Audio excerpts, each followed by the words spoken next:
is booty twerking, is that the modern pocket watch? Like, you know what I'm saying? Like, Welcome to Behind the Sins, presented by CinemaSins.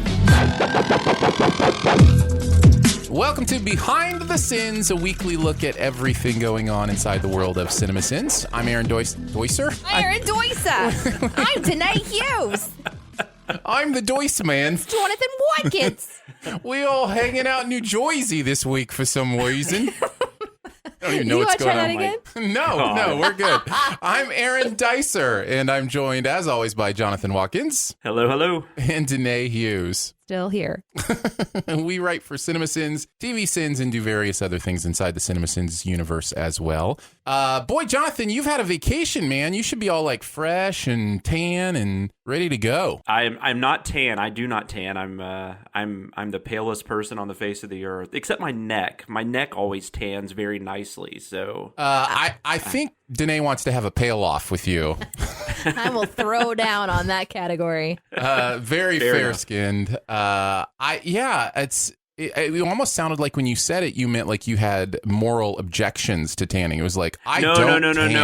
I have the sun does not like me, and so I lather that 100 proof sunscreen on. Yeah. But no, I went to Disneyland, which I've never been to before, and it was awesome. Yeah, you got a chance to see the brand new Star Wars world. I did. The land was very impressive. Like they, everything they built up. I sent you guys some pictures, and the ride, I have to say, was mediocre. But that's okay. I mean, I'm not as big of a Star Wars fan as some people, so I'm sure some people will appreciate it more than I did. But you're essentially like riding on the Millennium Falcon. It's kind of what do they call that? A simulator, I guess. Isn't it kind of like what was the ride at Epcot that was the Mars one? Yeah, Mission Earth. Yeah, something like that.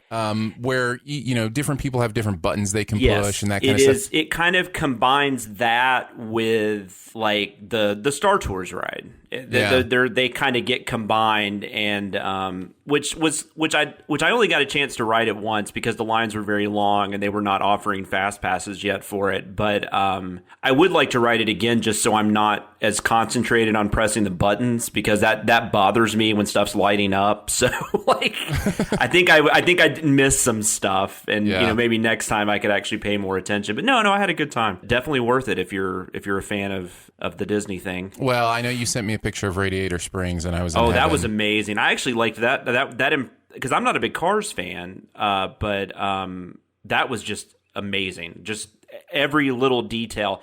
And they even have like Lightning McQueen and Mater. They have them come out. I guess they're just automated vehicles of some sort. I mean, it's not somebody in a costume, obviously. No, they're real, Jonathan. Yeah, but they're just exactly. That's what I mean. They're real because all these 5-year-olds listening to our podcast. That's right. But they're driving around and talking to you, and it's very cool. That sounds fun. Have you ever been to Disney, Danae? The Florida Disney. So Disney World, yeah. And then the Epcot. Mm-hmm. And then the Animal Land. Animal Kingdom. Mm-hmm. Yeah. There's a lot more to Disney World. Disney World's bigger, and it's like a resort, and it really creates like this magical environment because you're so enclosed. Whereas this is just like in the middle of Anaheim, and there's stuff built around it. So you don't really have that, but what you do have is everything is so close together. So like there's 2 parks and there's downtown, and you can just walk to all those. Yeah. Well, we're glad you're back. We're ready. I am too. We're ready to talk some behind the sins this week. Of course, we'll do our Sinside Scoop, talk about the videos. We'll play some Keeping Tabs, see what we actually brought up and searched on Google this week that the FBI will be coming after us about. The comment section where we pick some of your best comments, and then we will go beyond the sins and talk about something else in the world of pop culture. But let's kick it off with the Sinside Scoop. What's he building in there? I've got a secret. Pay no attention to that man behind the curtain. This is a true story. All right, let's do it. Let's take a look at the videos from this week, the process of sending them, how we felt about the show/movie/music video in general, all that kind of fun stuff. We'll kick it off with the TV Sins on Monday. Agents of SHIELD. That's how you have to pronounce the title. You can't actually say it. shield. No, Well, because it's got the periods in there. That's right. I even have a note about that because one of the things I wanted to mention was I love the weird conversations we have back and forth about these scripts. Just kind of giving us a look. And on this one, I think the funniest one was when we were discussing how we were going to spell shield. If we were going to put the periods in it or not. And where do you put the periods? Is there one after the D? Yes, there is. But if it's a question and it ends in shield, is the one after the D a question mark? Or is it a period and then a question mark? And how many people are going to be angry if we get it wrong? All of them. I think the answer is all of them. This show was so promising. Like, I remember watching the first season and just loving how it connected to the MCU, loving having Coulson back in my life. Like, he's such a fun character. I thought, the show was cast very well. And going back and watching the pilot of Agents of S.H.I.E.L.D. for me reminded me like how much I really enjoyed this show the first season. Now, a lot of people think it's gotten better over time. I mean, we'll probably talk about that some in the comments because that was one thing I didn't realize how many people genuinely liked it. Yeah, and think it got better over time, and I just feel like it fell apart after season 3. Yeah, well, see, I watched 2 seasons. How far did you make it? I just stopped this year. I'm not watching the new season. Okay, so you saw all the Ghost Rider and. Yep. Yeah. Okay. Yeah, I did hear from some people it got a little more interesting then to the point where I've thought about going back and watching it, but I just it's way down the list. Well, during the writing process on this, because I watched the pilot, I wrote on this one too, but I hadn't seen any of it. Everyone had been talking about it, but I hadn't really got into it. Mm-hmm. So there's references in our jokes of things not going great in the future. Yes, one of our running gags is, I can't wait for this to pan out. Can't wait for that to happen. And so I'm asking questions as we're, putting our script together. I'm like, well, what do you mean this doesn't, what do you mean? Well, and we had a lot of those. Yeah, there were several. There was we a love took interest. 3 or 4 of those out. Yeah, we cut several of them. We basically just kept the Ward. Did we keep the Ward one in? Is that I don't even remember which ones we kept in. No, I think we took the Ward one out because there's people in the comments who are like, I can't believe you mentioned Ward. Oh, well, I think there actually were 2 Ward ones. There was one about him becoming evil, like not being a good guy for the whole time. And then there was another. Shocking. Then there was another one about becoming really strange or something. I can't remember. Like I said, it's been a while since I've watched it. But what I remembered about that first season was I didn't really like it for a while. The pilot was kind of fun. I was irritated they brought Coulson back, which I wrote the sin. The sin is still in there where we talk about that. You love Agent Coulson, I love Agent Coulson. But just because I thought his death was so good or meaningful, I guess. Right, yeah, totally. In Avengers. But so I was irritated about that. I just didn't really think it was going anywhere. But then, towards the end of the first season, it kind of picks up. For those that don't know, Bill Paxton joins the show, and he's really good. He's a really fun villain. Yep. And then the second season, actually, I remember started off really strong, and then they started getting into that whole Inhuman thing, and then it lost me again. Yeah, I was in it. I was loving it through season 3.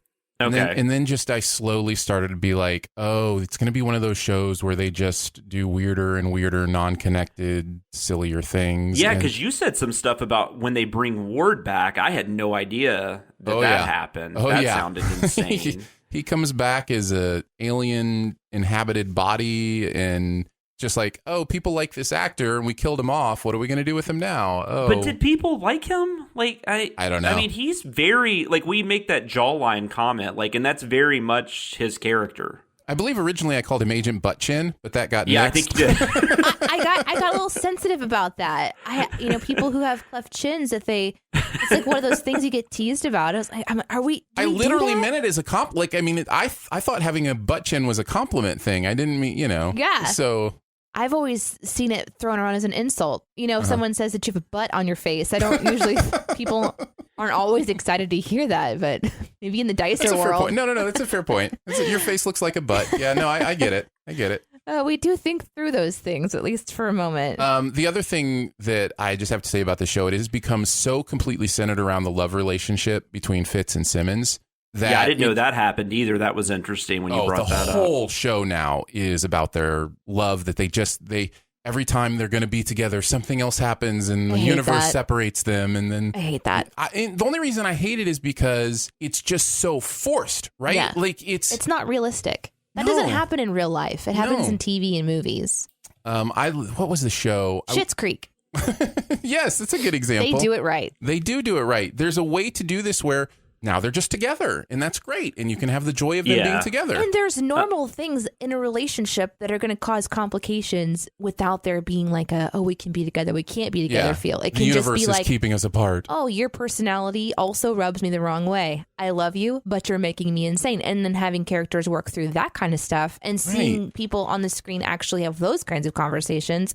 Do we really want to see that done in a really clever and fun way? No. Well, and this show, they do that. Did you guys ever watch Bones? Yes. Yeah. Okay, that was they did an interesting thing in that. I thought the first 2 or 3 seasons of that show were pretty great and, or pretty good at least. I mean, for that kind of show. But they did an interesting thing where they were trying to ignore the Brennan Bones, or Brennan was her name, the Bones Booth relationship. Mm-hmm. Even though it made no sense why those two weren't like bumping uglies from the get-go, but whatever. They started a relationship with 2 minor characters, which is that's what this reminded me of when you mentioned that. Yeah. Yeah. That actually worked. Yeah. It comes down to people saw how well it worked for the X-Files, and now everybody wants to do it. You know, it's just. It's not like the X-Files invented it either. It's been a staple of dramatic storytelling for a long time, exactly. I'm sure. Yeah. And it's like they felt they just had to have one because they tried to create one with Chloe Bennett's character. Chloe Bennett's great, by the way. Probably my favorite thing about that pilot. But her character and Ward, which then, of course, he became a bad guy, so that didn't work out. They kind of dallied around the idea that Clark Gregg and I can't remember the actress's name, but May. Mm-hmm. No, that's a thing. That continues to be a thing all the way through. Does that continue to be a thing? Because I know that was kind of something they mentioned. You know, they mentioned here and there. They had a past liaison and that kind of thing. Anything else about the video that we want to chat about? Any other moments that we liked from it? Anything like that? Nobody fists a flute was maybe my favorite line. I also, and I'm assuming that was. I hate to assume, but Danae, did you do the matching bass to Fleshy Skin Tone? I also did the fists of flute. Oh, nice. Yes, I did the bass, the matching bass. You know what happens?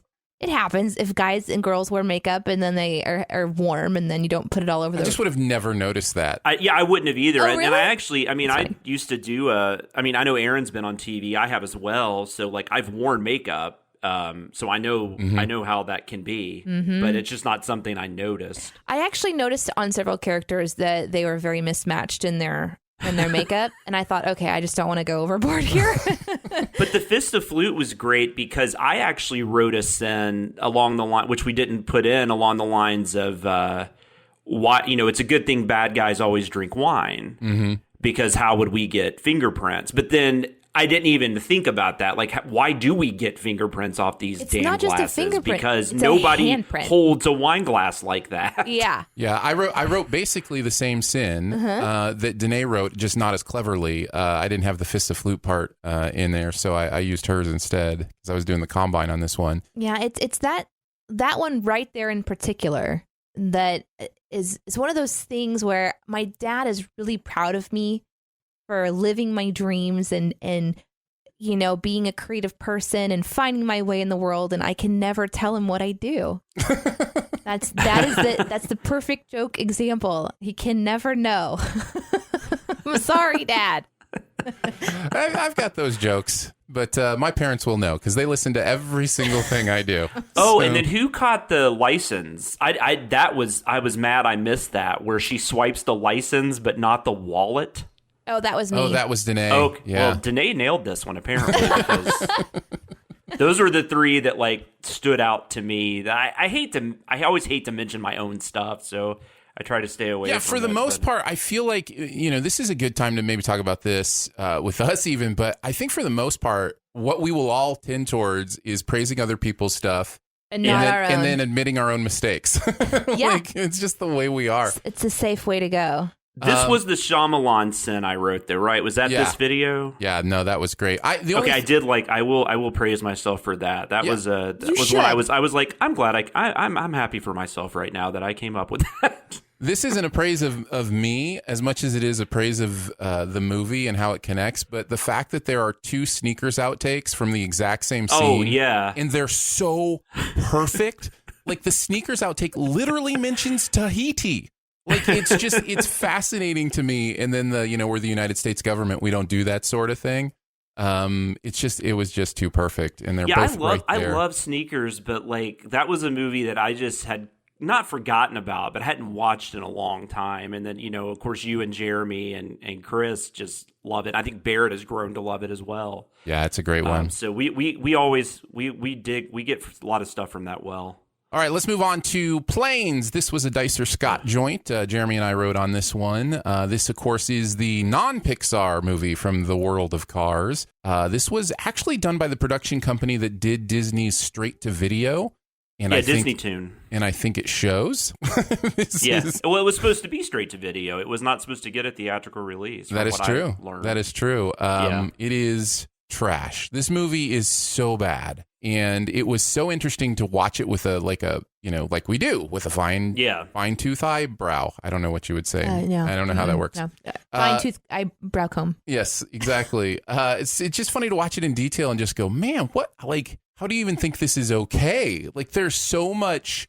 There's so much to sin here. There's so much stereotyping racially. I should say internationally racially. I was really surprised by the woman that keeps saying no, and then the guy that keeps coming at her. I was really glad that one made it in to the script. Yeah, the whole idea is, and again, movies have done this for a long time, but thankfully they're changing. But the idea is, if a woman tells you no, what they really mean is keep trying, try harder, and eventually you'll get there. And it's like, that is not usually the case. Remind me to tell you about my stalker one time. Oh my goodness. I'm so sorry. Story. I'm so sorry, Danae. Do you want to tell it right now? You can tell it right now if you want. Oh, it's a beautiful story of a guy who wouldn't take no for an answer and kept leaving me gifts on my car, which, thank you, but stop. And so I kept saying, thank you, but stop. Thank you, but stop. Like, for example, the gifts he would leave, a box of Cheez-Its, because I said I liked Cheez-Its once.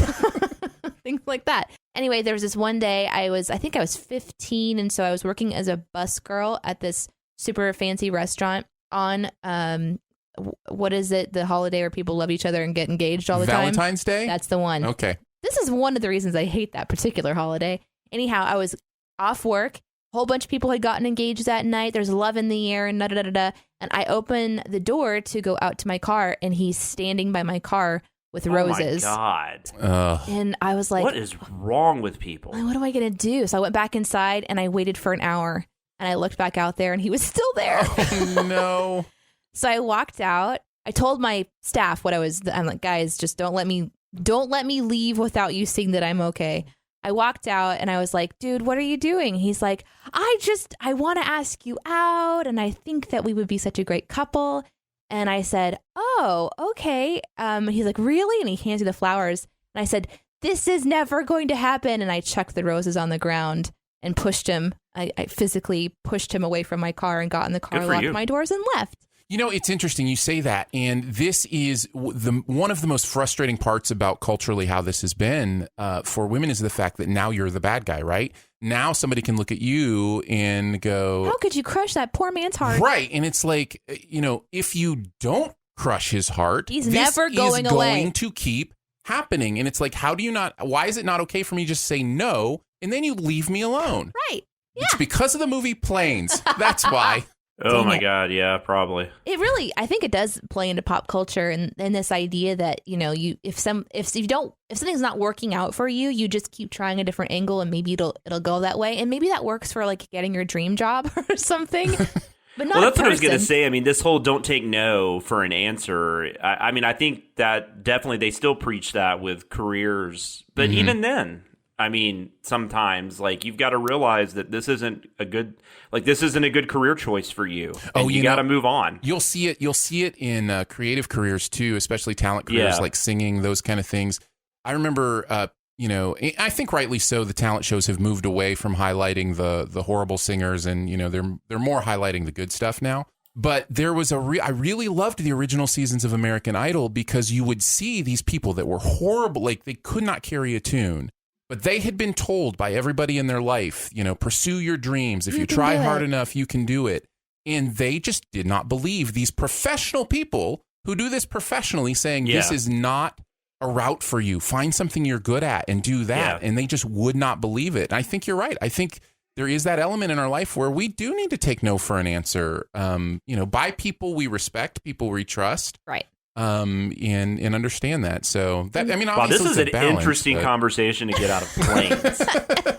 Hey, this is the silver lining of this movie. Is this conversation right here? Oh my God. And I had never seen this. My daughter's never even really been to the Cars movies at all anyways, but she was a little young when this came out, so it didn't get seen because of that. And so it was not something I was interested in. I believe this is the movie Barrett walked out of to play video games and left his wife and son in there watching it. Maybe it was the second one, but and I didn't get a chance to watch it because I want to try to watch these if I haven't seen them, but I did not get a chance to watch this. But I felt like watching the video, I saw it. Yeah, I think you're right. So I felt pretty comfortable with it. Also, where is Scrotal Bay located? It was so good. Oh, we will go more into that in keeping tabs. So was that you? Yeah, that was me. Was Suck My Cockpit you? Because I thought that was great. Listen, like I said, my parents listen to this. So that is a very coy way of saying yes, that was me. Sorry. No, it's good. It's good. They got to know. But that is another thing about this movie. I'll just go right into the innuendo in this movie is all over the place too. Yeah. Like, and that's why I did that joke, is because it makes it a little clearer what the movie's doing. The movie is just doing that on a more cutesy level, but it's still, still there. It's still there in really innuendo kind of ways. So I found that interesting. I feel like if you were going to say, hey, have you heard of the channel CinemaSins? I feel like this movie would be a really good in for someone because all of the things that are being sinned are just fun and clever, and it's like a lighthearted movie where we're going to talk about Die Hard with a Vengeance here in a second. That's a different feel. Like Planes this week, you're watching, like, maybe it's because it's animated, I don't know, but I loved the sins on that one. It really just made a lot of sense. Whereas like Die Hard, you've got a lot of plot stuff going on. Right. So it's like harder to kind of keep track of if you're just watching it to just jump into the channel. Do you have plot though? Do you? We'll get to Are that, you sure? I guess. No, I'm just joking. No, but that's a good thing you bring up. Also, one thing I noted, this video is doing very well. Yeah, there's a lot of attention and it's just an example of outside of the Marvel movies are going to do well. Like, people are going to watch the DC movies, but you never really know outside of that. And animated movies tend to be hit or miss with us. Yeah. But I'm glad it's doing well, but it's just like, that's one of those things, like, you just never know what people are going to want to watch. And also the personality in this one was really fun. Like the narrator's personality coming out and just how he's reacting to things as it's just like these funny plot things that happen or whatever. And those one-liners are so good. That arsenic and old lace line is so great that people don't even have to know what it's from to just love that moment where he's like, I'm not a cab driver, I'm a coffee pot. Yeah, because I'm like, wait, I know that, but I hadn't seen Arsenic and Old Lace in a while, and then I finally figured it out. No, that was a great one. Also, probably the best use of the cliche sin. Yeah. Oh gosh, right? It was so perfect because it was exactly the line from the movie. And then just him saying cliche was just brilliant. A little bit of behind the scenes on that. That was a Jeremy line, and Jeremy thought to do it that way, and it's perfect, and I love it so much. And, there's an editing process to this where we get it back, and it's one of those things where Jeremy was very specific on his vision of what he wanted, and I think we all get this way when we write something. Yeah. And I love it. I love it when that happens, and you can edit it in a way that pleases the person who wrote it because it's something a little bit different. Yeah, I do like that too. The idea of actually adding cliche like as a new word in the subtitles, that was just brilliant. That's just such a brilliant way to envision that. Well, it was great too because when we do the closed caption, it's in yellow, and then his narration is in white. So it was absolutely perfect. Yeah, I hadn't seen it done that way before yet, or maybe it's never done that way. I don't know, but it was really smart. No, I've never seen it done that way. I will also say this: somebody asked, maybe even in that video, why we only close caption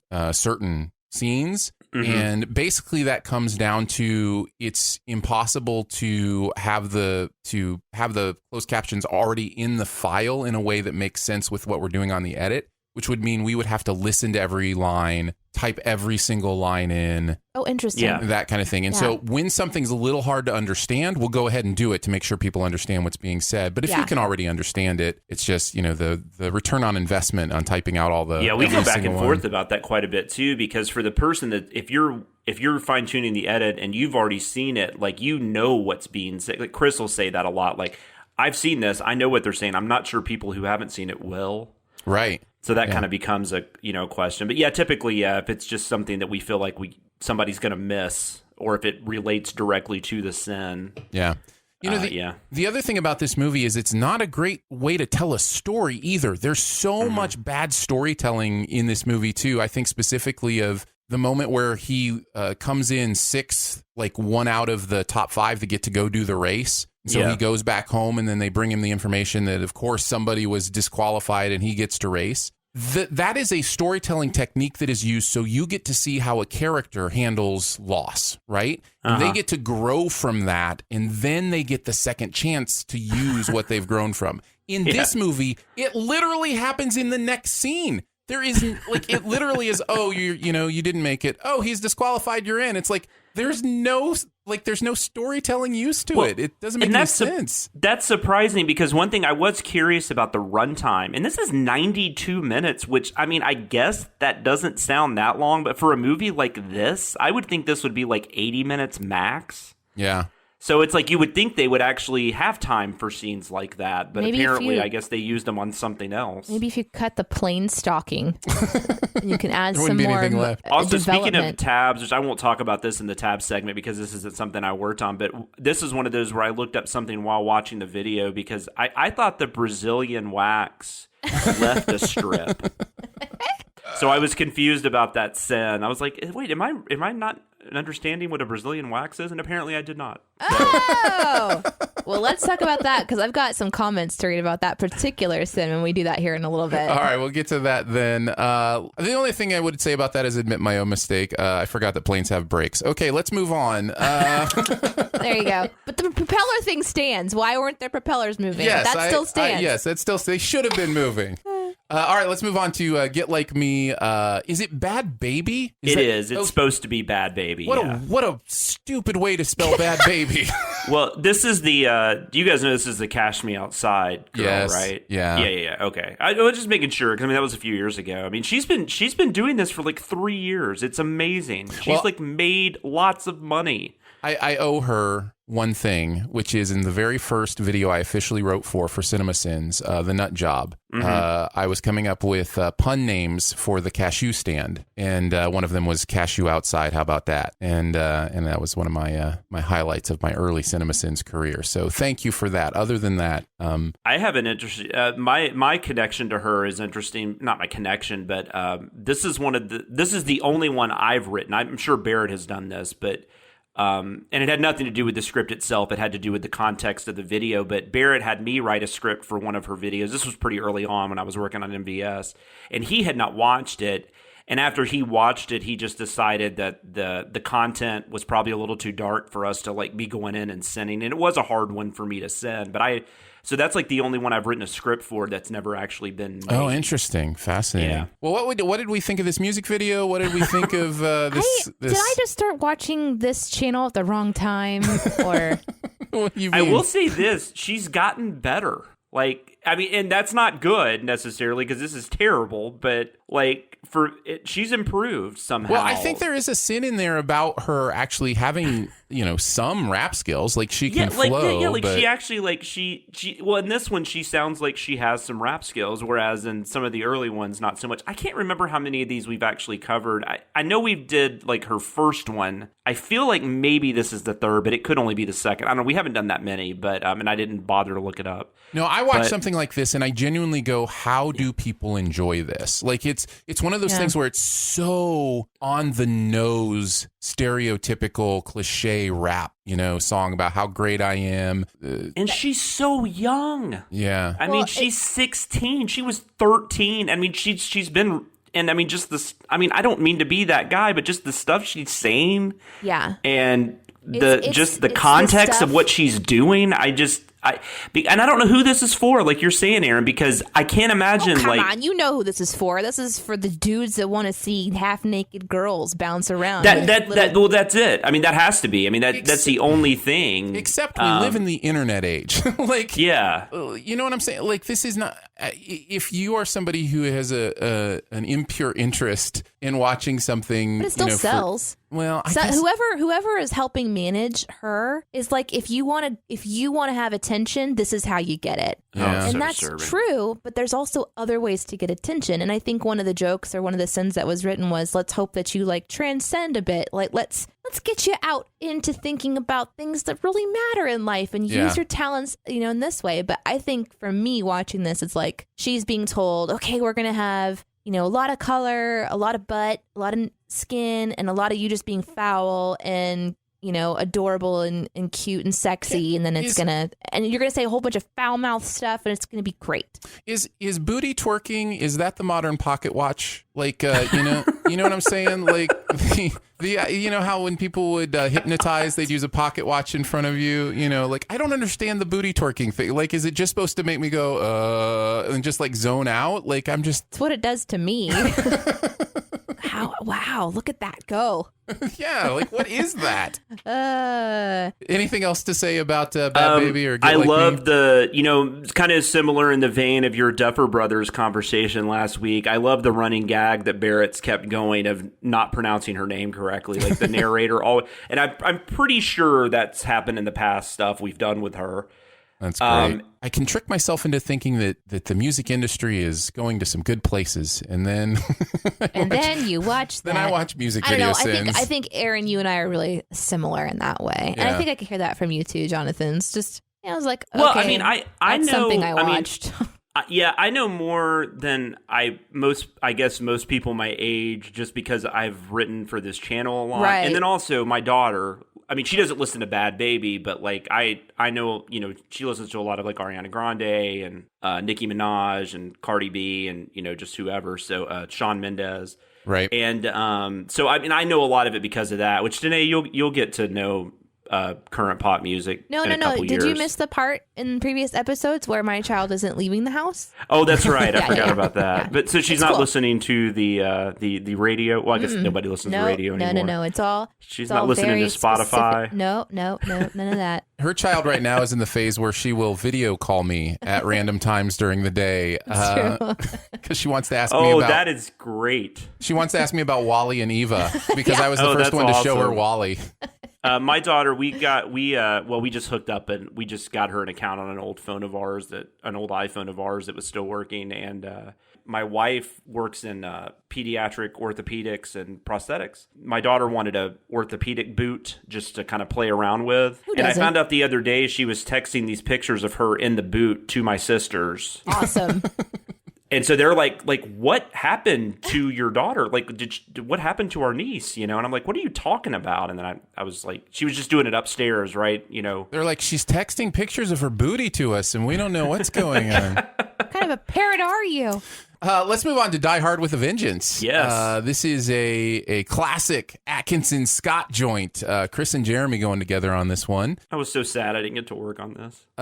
This is the third Die Hard movie, right? Correct. This movie is like a really good 80s action movie that was made in the mid-90s. Like, yes. It's so weird. But I mean, these movies were still being made because, I mean, you had like Speed and The Rock and stuff like that around that same time. Yeah, no, but it is interesting that so little of that stuff holds together at all. And it's fascinating how we have become more discerning, movie watchers. I think maybe personally, but also just as a culture too. Well, how are you two on the first Die Hard, assuming you've seen it? It's an absolute classic. I agree. I think it's as close to perfect as you can get for an action movie. Yeah. And Bruce Willis is so dynamic in it. Like, it's just, I love Bruce Willis. Yeah. There you go.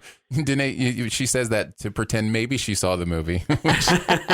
And Alan Rickman's is an awesome villain. Maybe the best villain. Mm-hmm. Yeah. You could argue. I really, really, really love Die Hard 2, and I really like this one. Now, I don't think they hold a candle to Die Hard, and I don't know how good of movies they are from if you were to look at it from that standpoint, but I think they're great sequels. Like, if you're going to make sequels to Die Hard, I think both of those do a very good job. I think this is an insanely fun movie. I'm doing this thing where I'm trying to listen to what happened and follow the plot while also having the plot send at the same time. So I was like, wait, okay, so we're going here. Nope, we're going there. Oh, it's too far. Wait, that's just around the corner. And so, there's all these things. Oh, man. I feel like I need to probably watch it. The New York stuff is great. I love I'm the New York assuming geography that was Chris, stuff. because he lived there. Yeah, Chris lived in New York for a bit. And so I'm almost sure that's Chris's stuff. And I just love it because I don't need to fact check it or anything. I'm just like, yep, people mess around with New York geography all the time. Well, and that goes for any city. If you ever watch a movie that actually takes place in Nashville, like, it's ridiculous. Like, it's like you wouldn't go that way.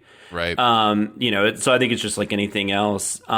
This movie is very confusing, though. All the Die Hard movies are really weird in the sense that essentially they all come from like, the first two movies were books were bought that had nothing to do with the character of John McClane or anything, and then they just turned them into Die Hard movies. In this one, it was a screenplay that was written for Brandon Lee. Oh, interesting. And then actually was rewritten as a Lethal Weapon sequel. Wow. And then got used as a Die Hard sequel. Oh, that's interesting. Yeah, and there were a bunch of drafts. There were a bunch of different scripts written for this movie. One apparently became Speed 2. There was one that took place on a boat, and Willis didn't want to do it because he thought it was too similar to Under Siege, because there were all these Die Hard clones at the time, right, too, yeah. which they had to fight against. Like, they had to be different than those. It did seem like it had a possibility of being really interesting. I probably will eventually watch it just because I'm interested enough to. There's some things that I'm like, oh, I kind of want to go and watch that one. The puzzle stuff is fun for me. Yeah. It is, but that's another problem with the movie because they get away from that. Because once they get to the Wall Street stuff, it's nowhere near as interesting. Yeah. Kind of falls apart. I have a feeling the original idea with the Brandon Lee movie was specifically about the puzzle stuff because it was called Simon Says. But at the time when this movie came out, in my mind at least, it seems like that would be a really unique plot point. The more like intelligent bad guy instead of just the dumb bad guy, but one that's sort of this mastermind. It's kind of got an escape room vibe to it, if you think of it in that way. Yeah, no, that's fascinating. Figure out this puzzle. I mean, it's loud and fun. Bruce Willis is still at that point where he seems to give a crap about his performances. Yeah, him and Samuel L. Jackson are great together. There is a lot of there is a lot of racial issues in this movie, which are interesting because I think that era of filmmaking, there was a lot of back and forth on where people should go with these, because you had Spike Lee was out, this was well into Spike Lee's career. There was a lot of vibrant types of movies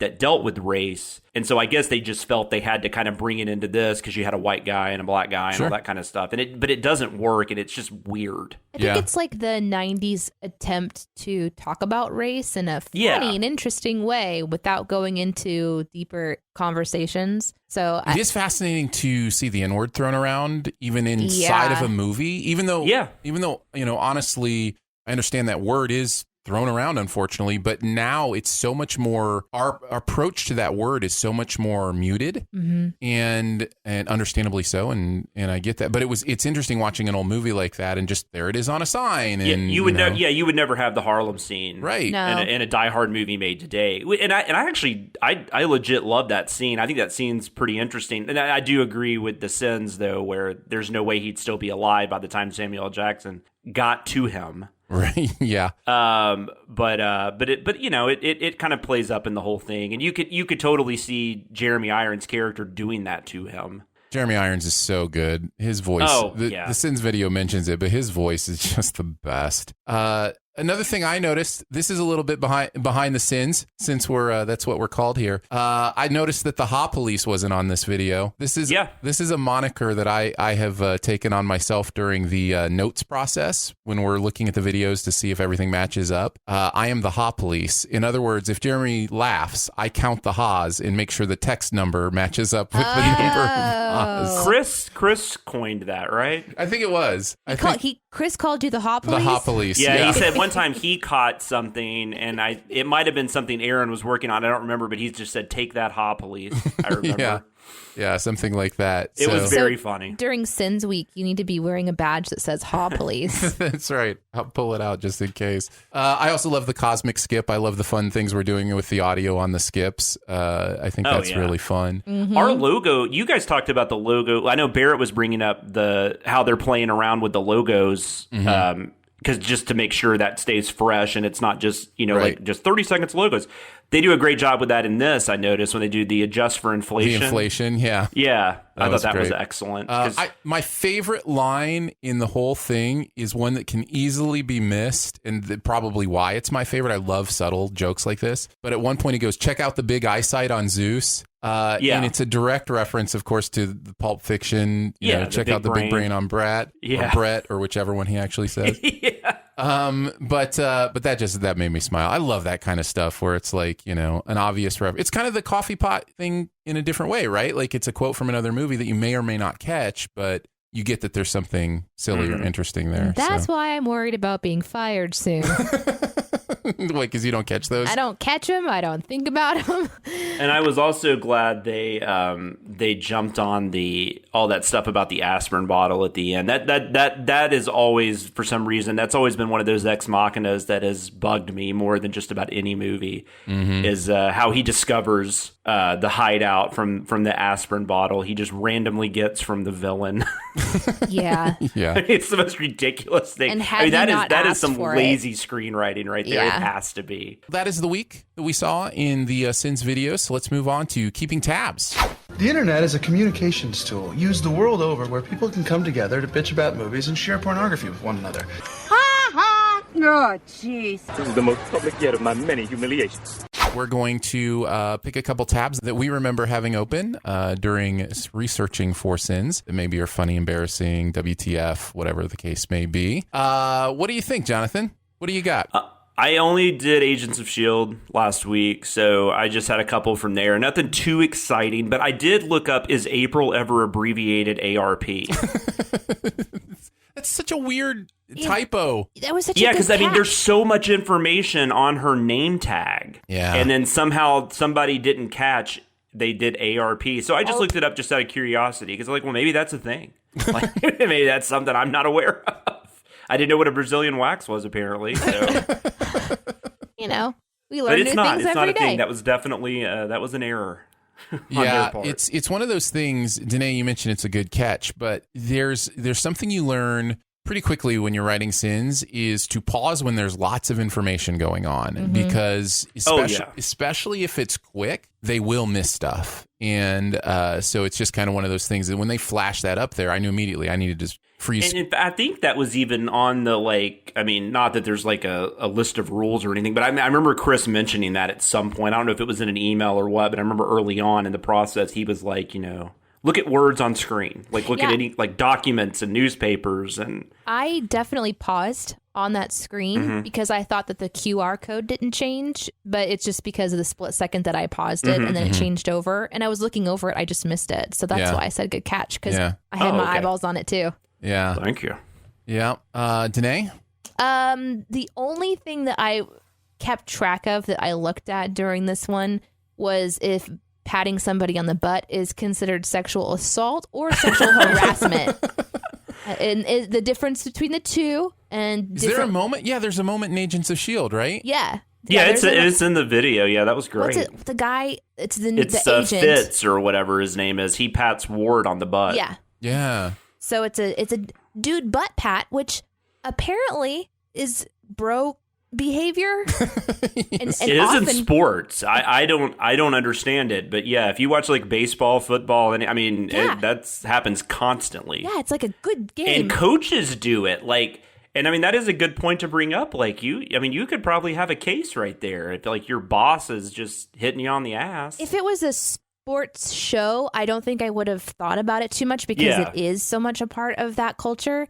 But this was an agent and a science guy. So it's like, why are you touching his butt? Maybe that's why they never get together.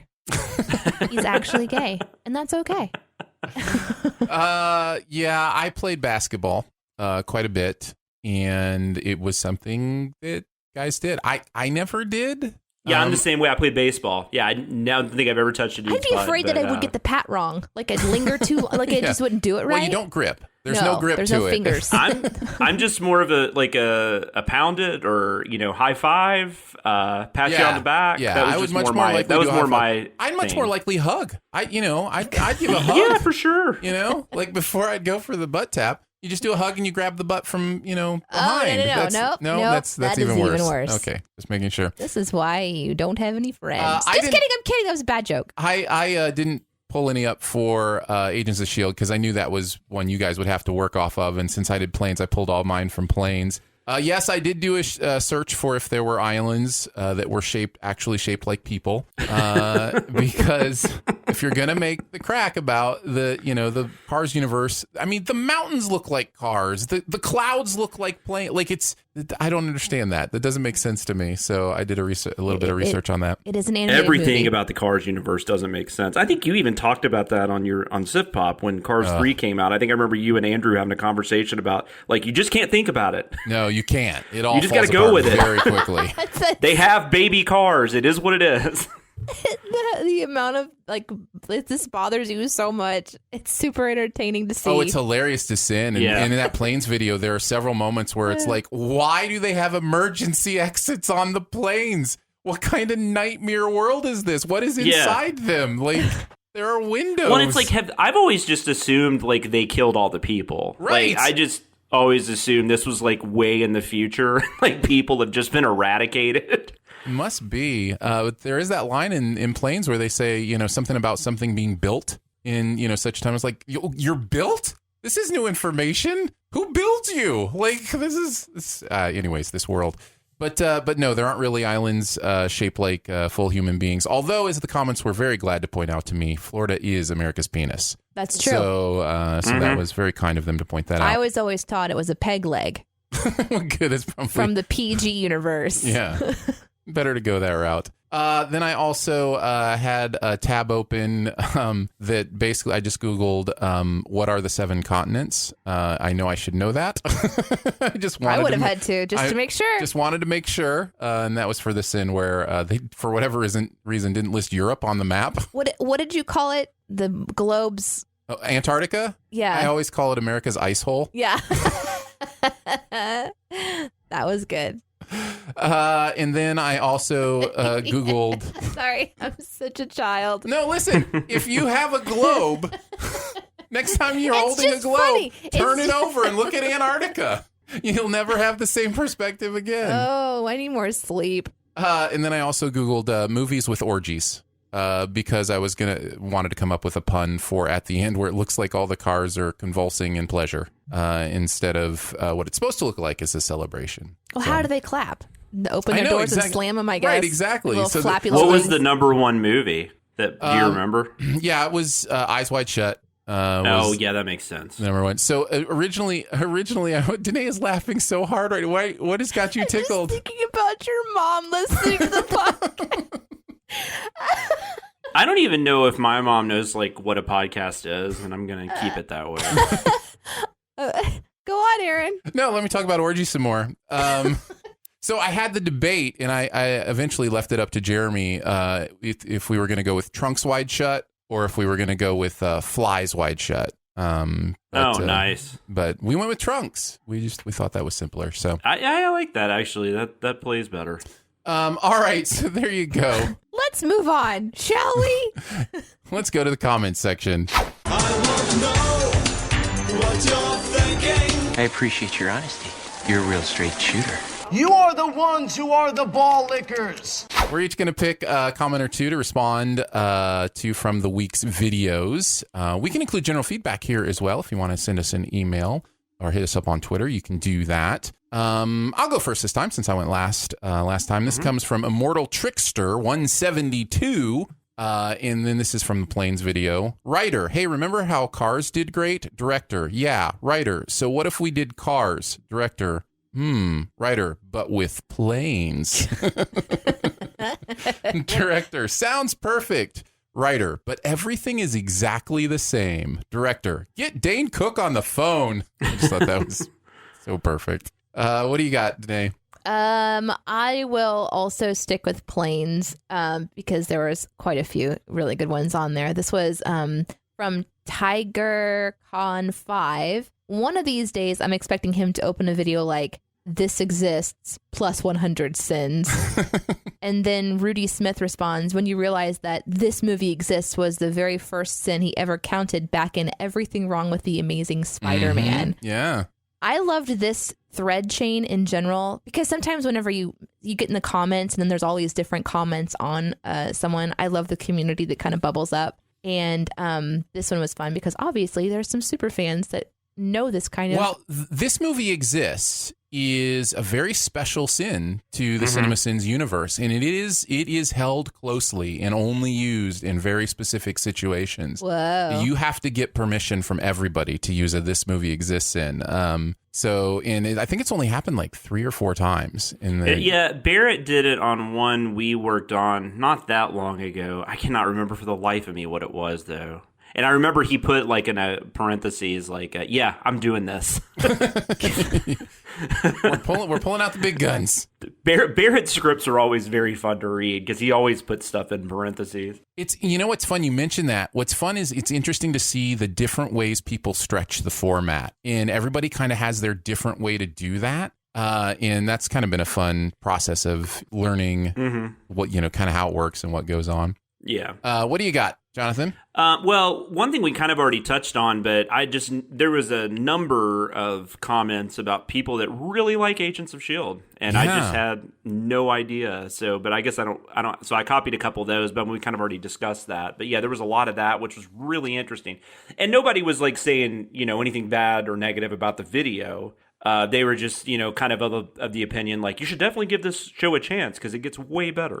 There is obviously a reason it's in its 7th season. Like, that's interesting too. I've read some places where Disney basically told ABC this past year, like, you're renewing this.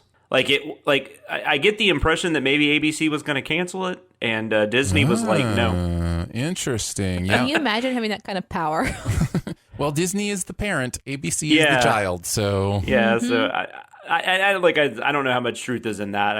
I've read that in a few different reports. But, like we've said before, already, just a couple episodes in, we're not all about fact checking here. So no, definitely not. And I mean, and network television is so different than it used to be because the ratings, the way they judge the ratings, they have to be different now. It has more to do with how close are we to getting this in a syndication package, and right, is the network making money off different things? It has a lot more to do with that than actual viewers. I'm not going to lie. I cannot imagine the intricacies of the political system of these big corporations. I can't I know. It would be so frustrating because there's got to be, 20 levels of executives. No, on every level, there's just these happy pictures of cartoons to make you feel happy. So you don't pay attention to the dark underbelly. You're like, oh, look, it's Mickey Mouse. It's so special. I hate my job. But the other thing I noted on Agents of S.H.I.E.L.D., though, was Banshee Queen 6 backed me up on my comment about Chloe Bennett's wardrobe. Yeah. Yeah. Which, and I do know that's probably, I mean, you can, I almost didn't even leave that in when I sent the script over because I was thinking maybe that's a little too trivial. But for some reason, it just really bugged me with her because she's supposed to be homeless and living in a van, and she has like the nicest clothes. I mean, they have to be expensive. I had forgotten how much they sexed her up in the pilot, too. Like, used her sex appeal. Danae and I both were. Well, Danae had that idea to cut to her taking her jacket off or whatever. And I was like, oh, yeah, that's a good call because that was ridiculous. Yeah, it definitely, that's what it looked like. It's like they're just trying to make sure that the sex appeal is there. Yeah, it was fascinating. Well, and they already had. I mean, the whole thing was she was questioning Ward, but he was already doped up with a truth serum. He didn't need the cleavage in his face. Didn't he though? Yeah, that's true. I mean, who doesn't? Who doesn't? Right? Who doesn't want a little bit of cleavage in their face? Yeah. Aaron, what's one that you had? Josiah, and I will not be able to pronounce this last name. Balhad, I think. Anyways. Speak happiness into every lemon drop made me spit my coffee out my nose. And now everything smells like coffee. Thank you. I thought about that for a very long time, trying to figure out what else could it stand for, and I even opened it up to you guys. Like, can we come up with something more clever than what I wrote? And I think we were all like, "Nope, that's great." Well, and that's a great bit in the episode too. And like I don't know how much Joss Whedon really had to do with that show, other than his name was attached to it. But that really felt like that was something he probably wrote. I think he had quite a bit to do with it. It is full of so many Whedon-esque, winks and nods, and even characters from other Whedon shows. And so, yeah, I think because that felt like a conversation you would have seen like on Buffy or Firefly or Angel or any of those. I just realized I kind of want to have a Speak Happiness into every lemon drop, like T-shirt? Bumper sticker or a T-shirt or something. I don't know why I say bumper sticker because I refuse to put bumper stickers on my car, but I still like stickers. I need it somewhere though. You know you're locked into the CinemaSins world when you have your first moment of, I want my sin on a T-shirt. This has well, to and exist. if we do another, maybe we can talk them into that. If we do like another special shirt month, like the mental health, awareness month or something. There you go. Speak happiness. Maybe that could be that's a good positive a secret one. shirt. Yeah, I like it. I like it a lot. One of the comments I came across, I'm going to go to planes again. Sure. If that's cool with you. Legacy Gamer said, I wonder if the Brazilian plane flies its routes without a landing strip. And then the comment to that was from Diego, who says, oh, I get it now. The Brazilian depilation joke. I was like, WTF, we have landing strip? What do you mean? Oh, okay. He called it depilation. I That's know. great. And so then I had to look up the words, and I'm like, you guys with your incredible language, it's amazing. It literally means hair removal, right? It means hair removal, also known as epilation or depilation. Yeah. Is the removal of body hair. Yeah. So kudos to you, Diego, and a fun comment thread there on your joke, Aaron. Yeah. Listen, what can I say? Sometimes the joke is just right there. It's like the sculptor, who says, you don't sculpt the thing that you're making. You sculpt away the parts that aren't the thing that you're making. It's just like it's always there. You just had to find it. Yeah, your pervy self can exist happily in children's shows. Yes, exactly. Just there waiting for you. Jonathan, did you have any more? Not really. The only other thing I noted was Sam. I'm not even going to try to pronounce this last name. I'll butcher it. I'm not even going to try. But he just mentioned on Die Hard with a Vengeance that it was still the second best Die Hard movie, and I just want to point out that that's not true. And you are wrong. You people are not giving Die Hard 2 enough of a chance. Die Hard 2 is amazing. I'll have to go back and watch it because I remember thinking 3 is better than 2. Oh, that's definitely what I remember thinking. I have to go back and watch them all. Yeah, it's time. Apparently, Die Hard 2 has become like I don't know if it's really my Christmas movie or anything like that. I mean, but I don't know why the first year I was putting my daughter's toys together, I put it in as just something on in the background for while you're making toys. I've done that. That's kind of become like a tradition for me, a weird tradition, and I don't think they are Christmas movies. Are you also drinking?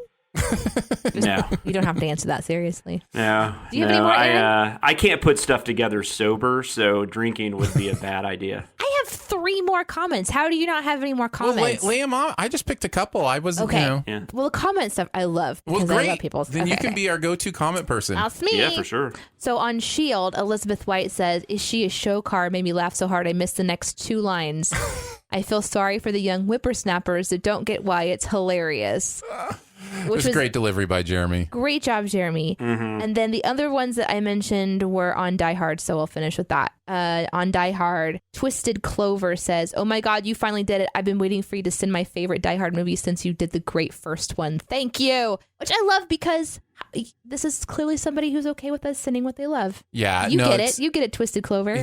This is the thing to remember because YouTube comments get a very deserved reputation for having a lot of trolly, mean-spirited comments in them. those comments certainly happen during our videos, but when I look at our comments, it is the majority of them are people who are having like, a good time. Even if they love the movie, they're like, I'm so glad you did this. This is so fun. And then this one's, I'm going to end on this one because I found this to be perfect. Okay, so this is also Die Hard. This comes from S Gray 0013. Because it drove me insane not knowing how they did the jug riddle when I first saw the movie.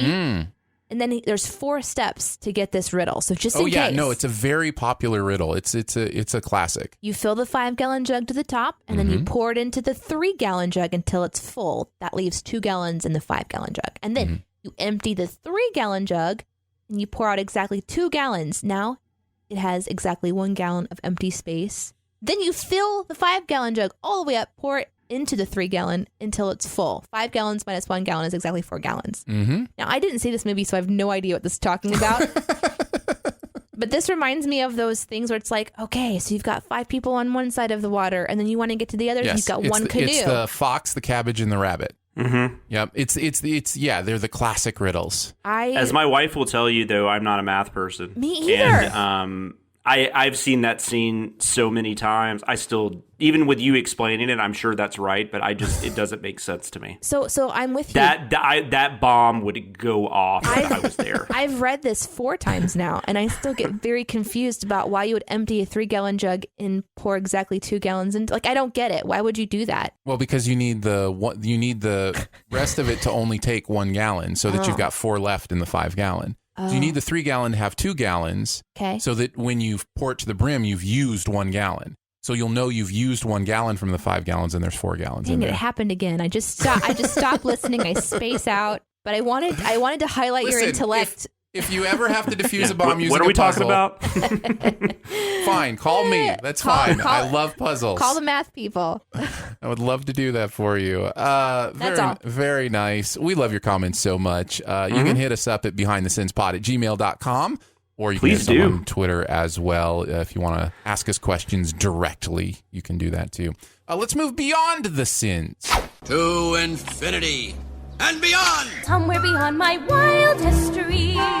To boldly go where no man has gone before. We're going to chat about something else in the pop culture world that we've seen recently. Can be good, can be bad, can be medium, whatever you choose. Danae, you kick us off this time.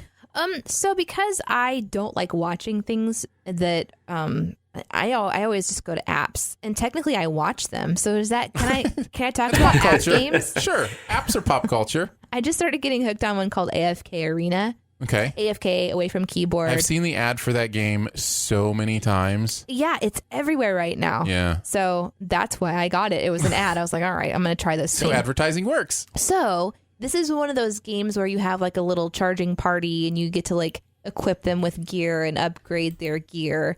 And then while you're gone from the game, they're still collecting gold and stuff. Right.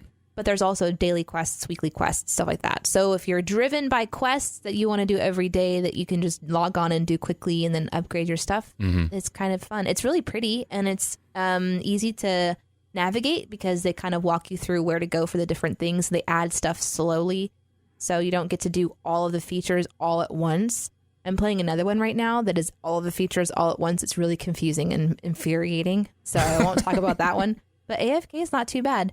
You know, games more and more are using the whole we'll play the game for you while you're not, on it kind of thing. And I'm just like, when do we get to the game where you just, you open it and then you never look at it again? You just look at it 3 months later and you've won the game. I can't do app games. I know myself too well. Like, I will never do anything else if I have a game in front of me. So I just don't do it. My husband has banned me from introducing him to new games because the ones that I find are very addictive, and they have that psychological thing where you need to go every day and do something so that you can use the most of your time. I've literally, for health reasons, had to uninstall certain games that I have found that just like tweak that thing in me that efficiency thing in me that I have to like push the buttons.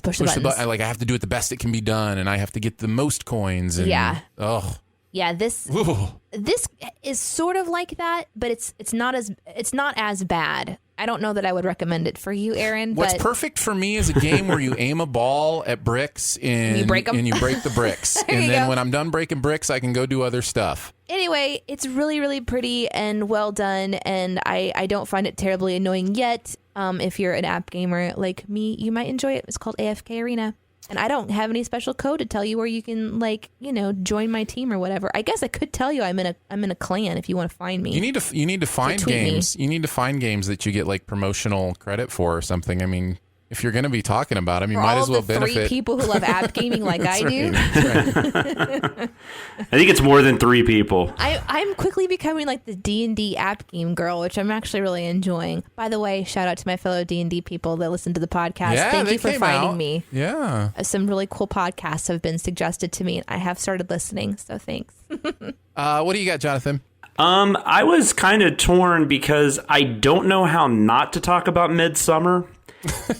But I also kind of don't want to talk about Midsommar because I definitely want, if you're going to go see this, you just need to go see it, like not know anything that's going to happen. Well, I think, I mean, I'm curious if you liked it, didn't like it, like, you know, how did it hit you? Yeah, I think I loved it. Yeah, it is one of those movies. Yeah, Ari. I mean, well, see, Hereditary was a movie that the first time I saw it, I was into some of it, and I really liked the performances, specifically Toni Collette. Mm-hmm. I really thought that there were some interesting areas of like grief and loss and things of that nature that Aster, is it Ari Aster? Ari Aster? I don't even know. I keep saying Ari, but I don't know. Let's go with Ari. So Ari Aster, the director that he went into, that I found very fascinating and I thought was very, felt very real, felt very different than what most films that tackle that kind of subject matter. But then the horror elements of Hereditary didn't really work for me. But Midsommar, I think, just all the way through, like, I love the ending of Midsommar. Well, I don't know if you can say love, but I thought the ending was very effective. There is a shot of Florence Pugh right towards the end of the movie that is pretty exceptional. Yeah, it's I don't know how else to put it. It's exceptional work. I talked a lot about I keep saying Midsommar because that's how I keep hearing it. Yeah, they say Midsommar in the movie. Yes, like the Swedish guy says Midsommar, so that's where I was calling it Midsommar too.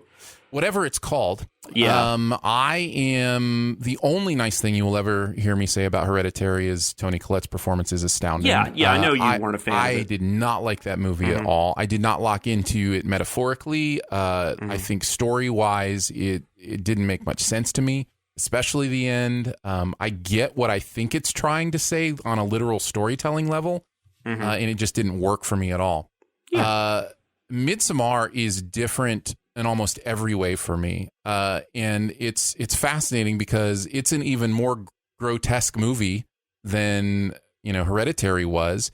But in many ways, it's not as much of a horror film as Hereditary was. It's so bright and colorful, and it's all in the sun, and it's all, you know, it's daytime horror, right? Yeah, and I actually that is one thing that I really dig. I really like when a movie is able to do that, when it's able to do like horror in the daytime, because that's very hard to do. I think It was really good at that too. The new version of It did that very well.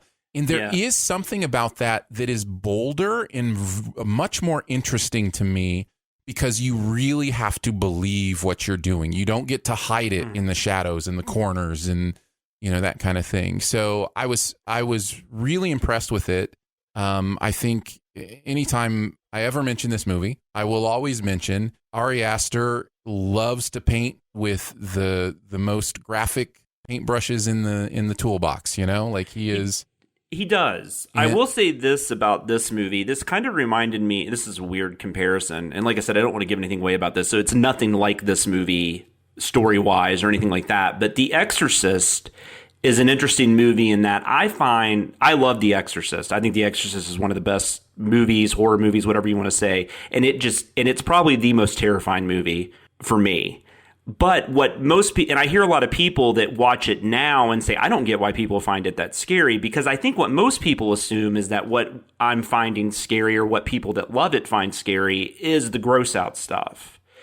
But what's interesting with something like The Exorcist is the gross out stuff, like the pea soup and the crucifix and all that kind of stuff, the head spinning. That almost is a relief from the tension that is built leading up to that point. Right. And you get a lot of that in this movie. There's a scene where all I'll say is it starts with a very, very strange lunch and ends on a cliff. Mm-hmm.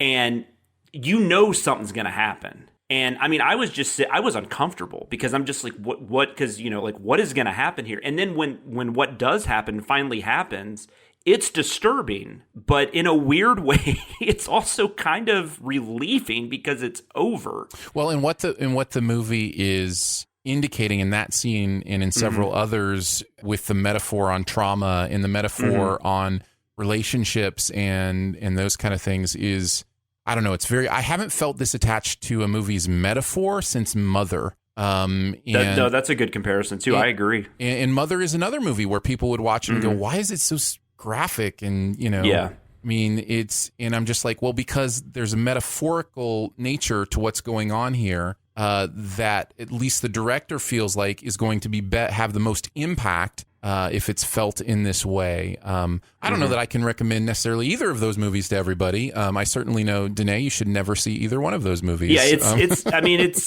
but Florence Pugh, I don't think she's as good as Toni Collette necessarily, but I love her character. Like you said, I think I got very attached to her character, and I don't know if it's just that I've had familial loss in my life or what. I don't know if that has some effect on it, but her character felt very real to me. The stuff that she was dealing with, and I also thought the relationship with her and her boyfriend was sadly very well depicted. I totally agree. And it's a very common type of relationship that unfortunately exists. Yeah, and I think the story in it holds together very, very well. Agreed. So yeah, but Danae, it's not for you. Don't go see this today. Just to let you know. Stop listening. What are we doing? I just took a little cat nap.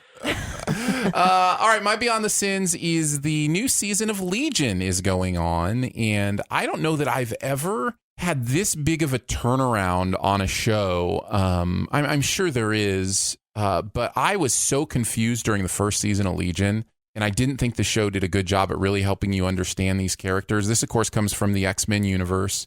It's on FX, and it's, I mean, incredible performances I liked in the first season, but I was having trouble understanding what was going on because it's so weird. It is such a weird show. And then through season 2, it locked in for me. And now with season 3, man, the season premiere for season 3, maybe one of the best episodes of television I've ever seen. It was just, oh, wow. It was astonishing.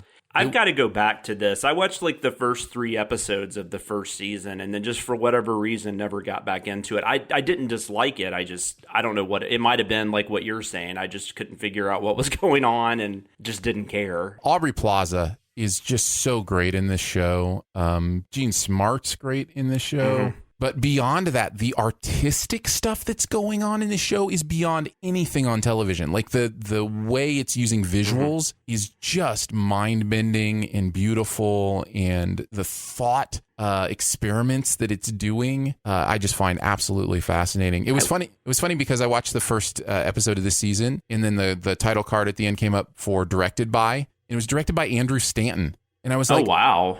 Well, now it makes sense because he's a genius. Yeah. So it's got a little Pixar connection. Was this canceled? Was this, I mean, because this is the last season, right? Did they decide that before? Was it right around the merger? Because I wonder if this is a Disney decision. Because I assume they're going to be doing whatever they want to do with the X-Men. Yeah, I'm not sure. I know that Stanton is kind of directing. Like Stanton directed a lot of the Stranger Things episodes last season too. So he's doing some fun stuff. But yeah, it's definitely interesting, and one that I'm glad I've turned around on, because I wasn't, especially that first season, I was just not sure I could put up with the confusion anymore. Cool. I got to get back to it then. Well, there you go. Thanks for coming behind the I almost said scenes. Well, it kind of works. It's sort of a play on words. I don't know what? If you I didn't knew even that. think about that. Yeah. Yeah, if you think about it now, does it make sense? Because we could do a new category called deleted sins, and it'd be like deleted scenes. I thought we were just talking. I thought it was just a reference to butts. I thought that was the title. So sorry, I didn't know what a Brazilian wax was.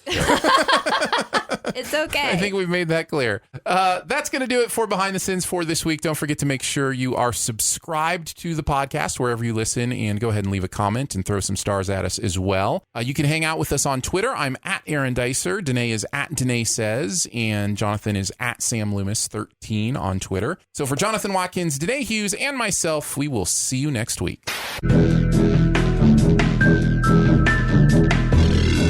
Thanks for listening. Send any feedback to behindthesinspod@gmail.com. And be sure to subscribe or message us at Twitter. And be sure to visit cinemasins.com.